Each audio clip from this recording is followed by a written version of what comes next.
Assalamualaikum warahmatullahi wabarakatuh.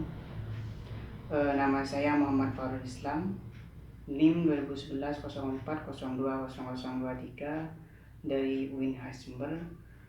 Di sini akan membahas tafsir tematik dengan tema sholat. Oke, langsung saja kepada pembahasan dari penjelasan dari sholat. Sholat secara bahasa berarti doa, sedangkan sholat itu secara istilah berarti ucapan-ucapan dan gerakan-gerakan yang dimulai dengan takbiratul ihram dan diakhiri dengan salam. Itu menurut pendapat salah satu ulama, yakni Imam Rafi'i. Dan dalam hal ini sholat akan dicari ayat-ayatnya dalam Al-Quran dan dijelaskan menggunakan metode tafsir tematik. Apa itu metode tafsir tematik? Yaitu sebuah metode tafsir Al-Quran dengan cara menghimpun ayat-ayat Al-Quran yang mempunyai maksud sama dan meletakkannya dalam satu tema atau satu judul. Dalam hal ini dihasilkan beberapa ayat tentang tafsir tematik. Ayat tersebut yaitu yang saya rangkum sendiri ada dua. Yang pertama, ayat-ayat tentang sholat. Yang pertama terdapat di Surah An-Nur ayat 56 yang berbunyi Bismillahirrahmanirrahim wa aqimus salata wa atuz zakata wa atiur rasula la'allakum turhamun, yang artinya, dan laksanakanlah sholat, tunaikanlah zakat, dan taatlah kepada Rasul Muhammad agar kamu diberi rahmat. Dan juga ayat-ayat tentang sholat terdapat juga di surah Al-Isra ayat 78 yang berbunyi Aqimis sholata liduluki syamsi ila ghasaqil laili wa qur'anal fajr inna qur'anal fajri kana mashhuda, yang artinya, laksanakanlah sholat dari sesudah matahari tergelincir sampai gelapnya malam, dan Al-Quran Al-Fajr, sesungguhnya Al-Quran Al-Fajr adalah disaksikan. Ayat pertama yakni surah An-Nur ayat 56 ini merupakan ayat pokok, artinya ayat yang menjelaskan secara umum yang akan dibahas oleh saya pada kesempatan pada kali ini. Sedangkan ayat surah Al-Isra ayat 78 ini merupakan surah penjelas dari ayat pokok, seperti itu. Oke, langsung kepada tafsiran dari surah An-Nur ayat 56 yang merupakan ayat pokok. Lafaz aqimus sholata, kalimat perintah ini itu diatofkan kepada kalimat perintah atiullah yang ada pada ayat ke-54 dari surah An-Nur yang berbunyi Qul atiullaha wa atiur rasul fa in tawallaw fa innama 'alaihi ma hummila wa 'alaikum ma hummiltum.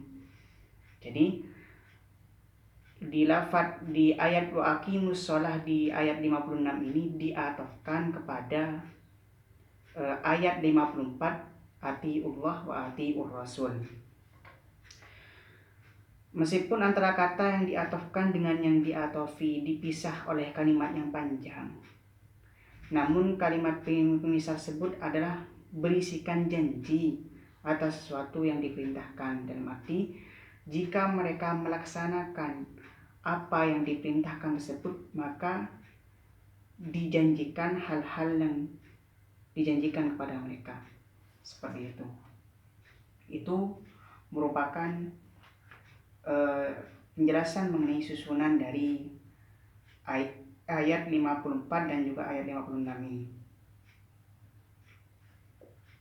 Oke, langsung kepada pembahasan selanjutnya, yaitu dikarenakan lafaz wa aqimus shalah ini diatofkan kepada atiullah wa rasul. Setelah Allah memerintahkan taat kepada Allah dan taat kepada Rasulnya, Allah memerintahkan untuk menegakkan sholat. Ini inti dari penjelasan dari ayat 56 ini. Allah itu memerintahkan untuk menegakkan salat, menunaikan zakat sebagai bentuk rasa syukur atas nikmat dan berbuat kebajikan kepada para hamba yang miskin, serta mempertegas perintah taat kepada Rasulnya dengan menyebutkan kembali perintah tersebut di ayat ini.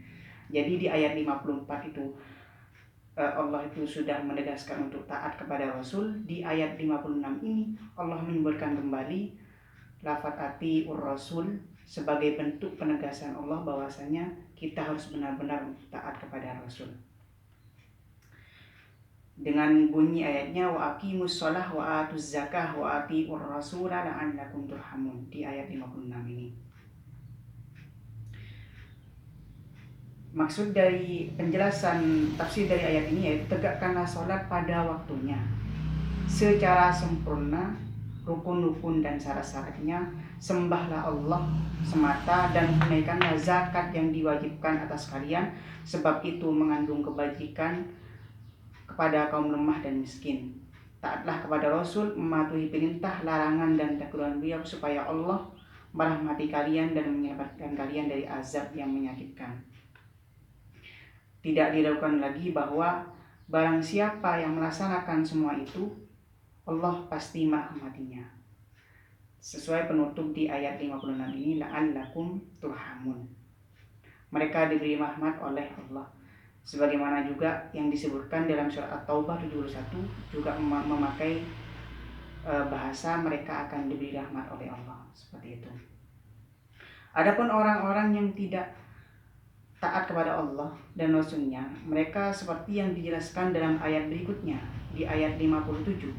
La tahsabanna alladhina kafaru mu'jizina fil ardi wa ma'wahumun nar wa bi'sal masir. Bahwa orang-orang yang menentangmu, mendustakanmu, tidak mempercayaimu dan ingkar terhadap risalahmu bisa menghindar dan melepaskan diri dari kekuasaan Allah ketika dia hendak membinasakan mereka. Akan tetapi Allah benar-benar kuasa atas mereka dan akan mengazab mereka atas sikap mereka itu dengan sekeras-kerasnya azab di dunia dengan berbagai bentuk azab yang beragam. Sedangkan selanjutnya yaitu menjelaskan tentang munasabah antara ayat sebelumnya, ayat 55, ayat setelahnya, yakni ayat 57 dari surah An-Nur ayat 56. Munasabah antara ayat dari surah An-Nur 56 ayat pokok ini. Ayat 55 ayat sebelumnya itu menjelaskan tentang tujuan perjuangan hidup. Dan inilah janji pengharapan yang telah dikemukakan Tuhan bagi setiap mukmin dalam perjuangan menegakkan kebenaran dan keyakinan di permukaan bumi ini. Dan pokok pendirian mesti dipegang teguh dan sekali-kali jangan dilepaskan baik keduanya atau salah satu di antara keduanya. Pertama yakni iman atau kepercayaan, yang kedua yaitu amal soleh, perbuatan baik, bukti dan bakti. Lalu di ayat 56-nya ini merupakan sumber inspirasi buat bangkit. Dengan artian apa? Maka untuk menguatkan pribadi menghadapi segala kesulitan, penderitaan mencapai tujuan, itulah hendak selalu jiwa dikuatkan sehingga tahan kena badai, serta amal soleh itu tidak luntur. Cara memperkuat jiwa itu dijelaskan pada ayat 56 ini. Jadi antara 55 sama 56 itu saling berhubungan. 55 itu merupakan cara untuk dalam tujuan perjuangan hidup, dan 56 ini merupakan cara memperkuat jiwanya, seperti itu. Cara memperkuat iman dan juga amal solehnya dijelaskan di ayat 56.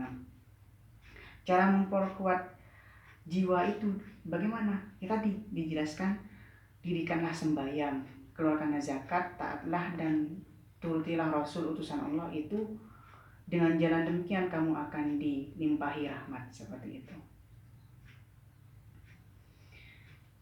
Dengan iman tadi, dengan sembahyang iman jadi kuat. Dengan sembahyang perasaan yang halus dan cinta yang kudus kepada ilahi dijadikan imbangan bagi akal dan selalu melawang. Sembahyang itu atau sholat itu memperkuat pribadi dan juga sebagai petunjuk pun datang sehingga yang gelap menjadi terang kembali, seperti itu. Kemudian di ayat setelahnya, ayat 57 itu menjelaskan tentang diobatilah keraguan hati orang yang beriman. Dengan artian, jika dia terpesona oleh kekuasaan, kemegahan, dan keangkuhan orang kafir di atas bumi ini, betapapun gagah perkasanya orang kafir itu, namun mereka tidaklah dapat menguasai seluruh persoalan karena kekafiran itu. Tidaklah akan terluput daripada azab siksa di atas bumi ini juga, seperti itu. Jadi ayat 54-55 itu adalah ayat menjelaskan tentang iman dan juga amal kebaikan. Ayat 56-nya itu cara memperkuat tadi iman, kebaikan, dan amal soleh. Dan ayat 57 ini mengobati keraguan atau kebimbangan dari diri umat Islam akan orang yang tidak patuh kepada risalahnya Nabi Muhammad, seperti itu. Jadi ayat 55-57 itu mempunyai munasabah menerangkan tentang janji ilahi dan pengharapan. Mungkin sekian dari saya. Saya akhiri. Wassalamualaikum warahmatullahi wabarakatuh.